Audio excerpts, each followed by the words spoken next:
Oh. Oo. Magtanong ka, Lok. Kasi,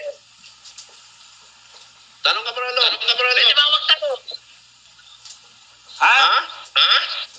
Magtatanong ako. Oh, sige.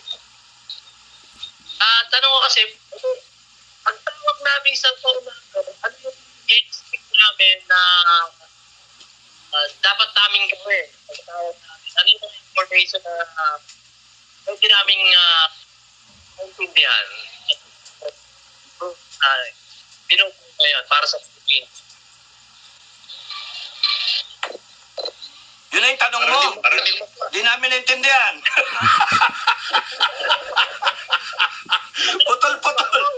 Putol. Ulit, Lok.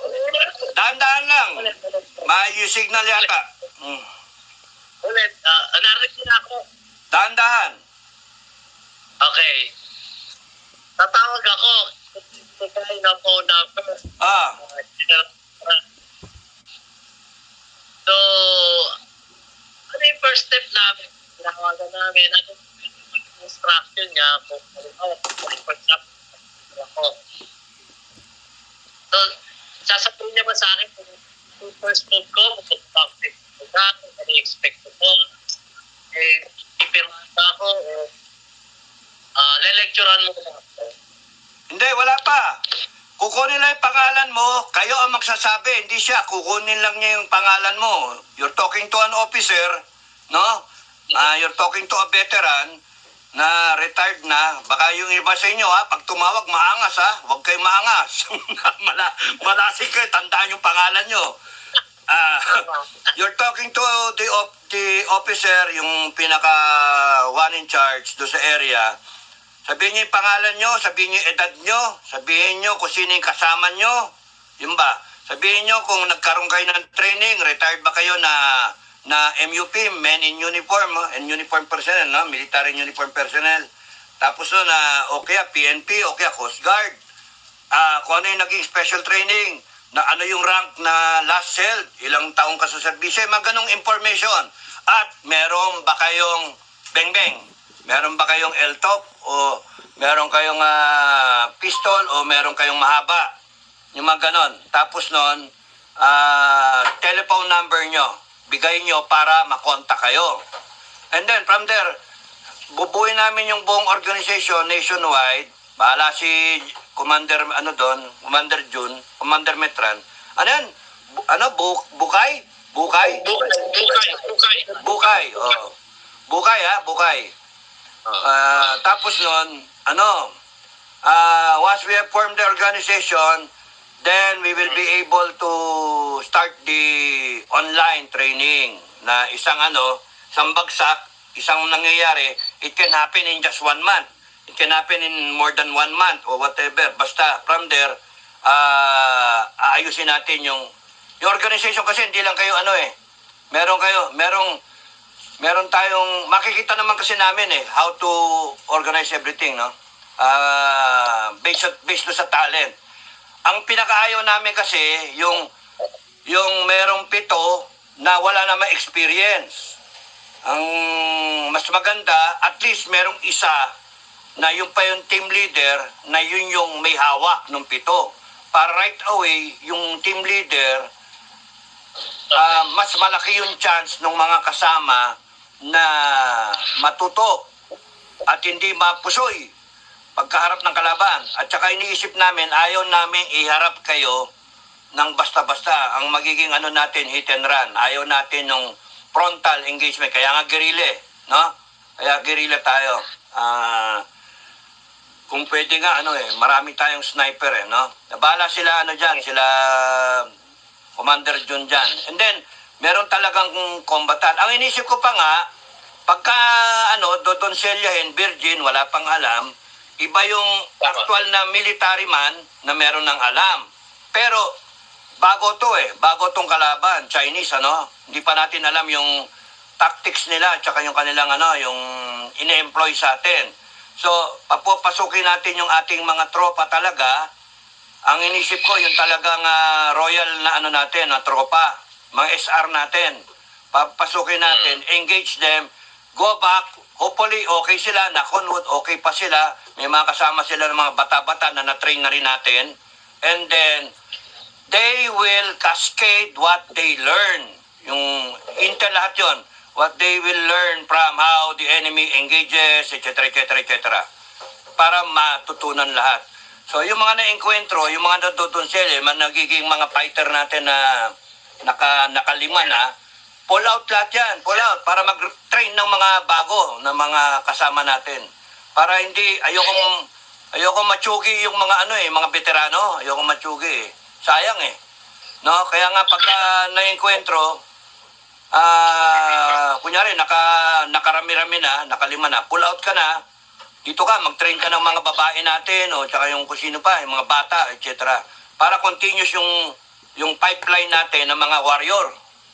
Para makita sa inyo, iiyak ang inchik eh, sa atin.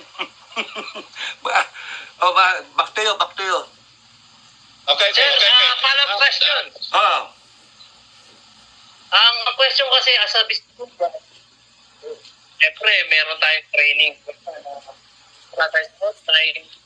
So, hindi ba kami mako-question ng gobyerno?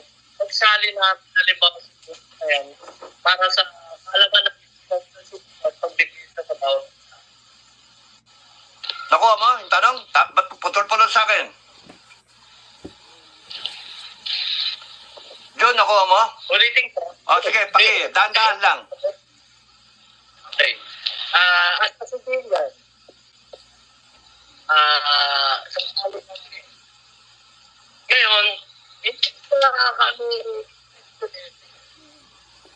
ang gobyerno patungkol sa grupo para magkaroon kami ng kaalaman na pagdepensa sa sarili nila.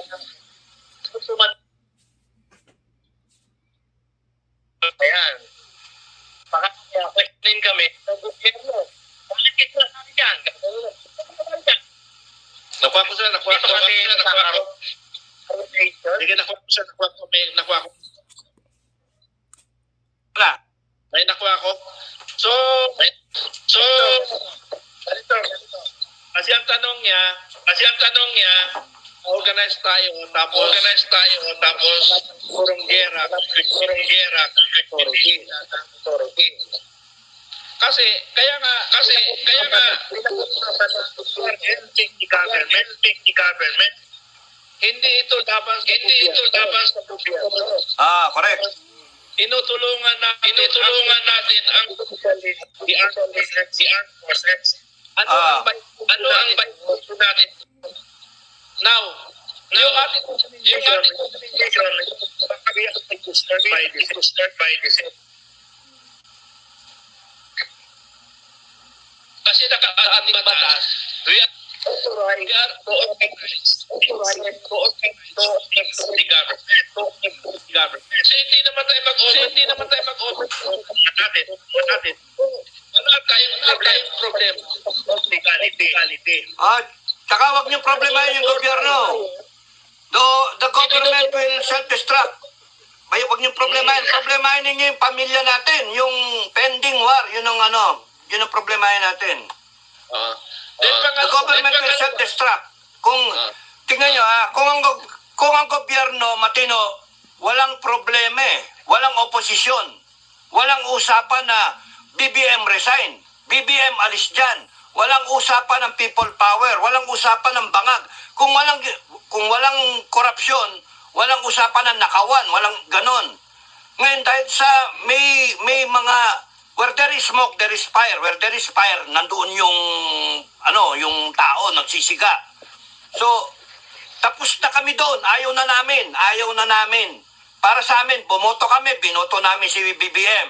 BBM, makinig ka, binoto ka namin. At yung mga loyal kay BBM, makinig kayo, binoto namin si BBM. Hindi nyo pwedeng questionin yung boto namin. Boto namin yun. Pero ngayon, ang tingin namin, budol yun. Nabudol kami. No?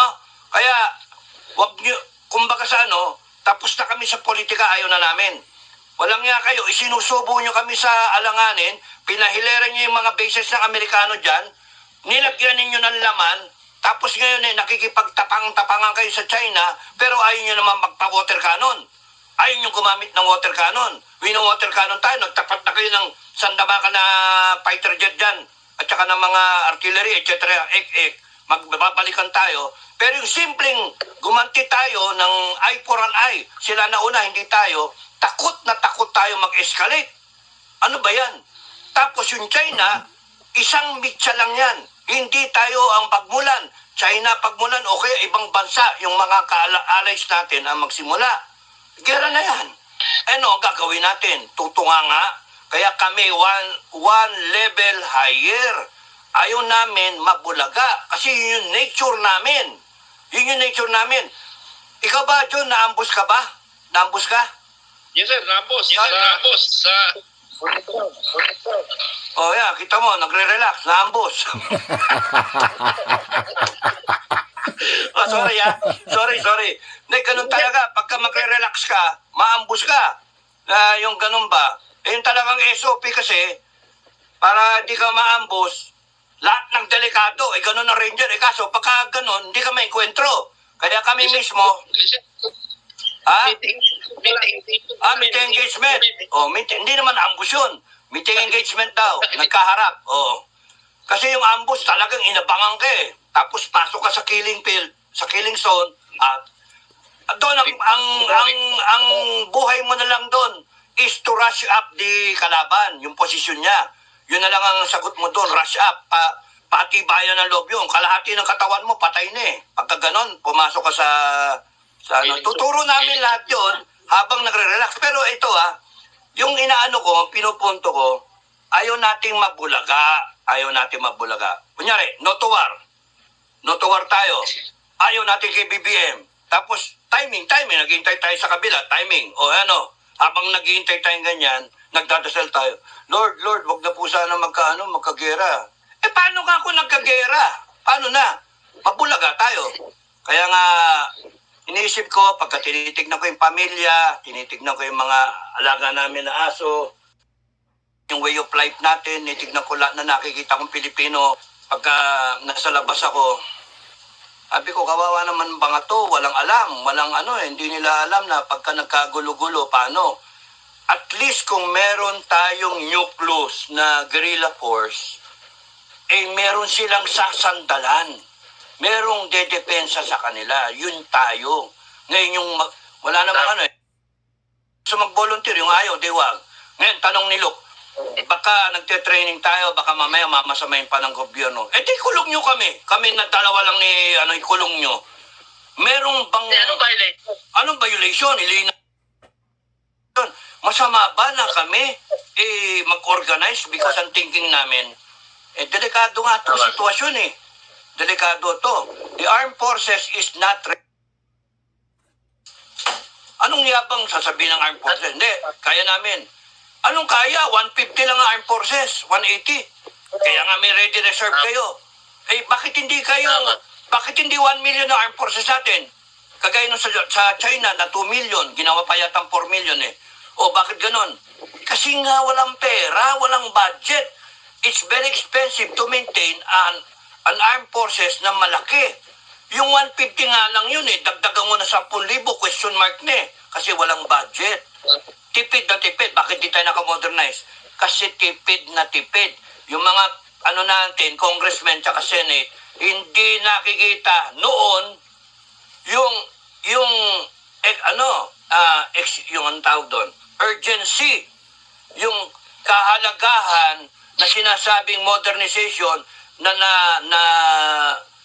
antala na hindi nabigyan ng pansin.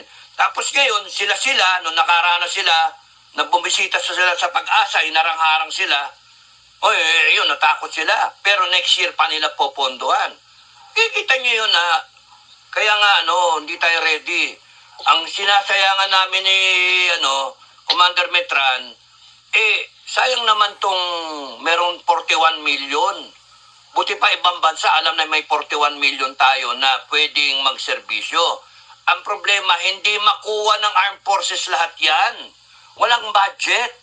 Kasi kung pwede lang, masunod yung AFP, naka-training na lahat yan. Hinanda na. Wala nga budget. Ang kalaban, politika. Politiko. Kasi yung politiko natin, ang inuuna, imbis na military preparedness, imbis na yung ROTC bill na ipasa, o kaya yung mga, ano yung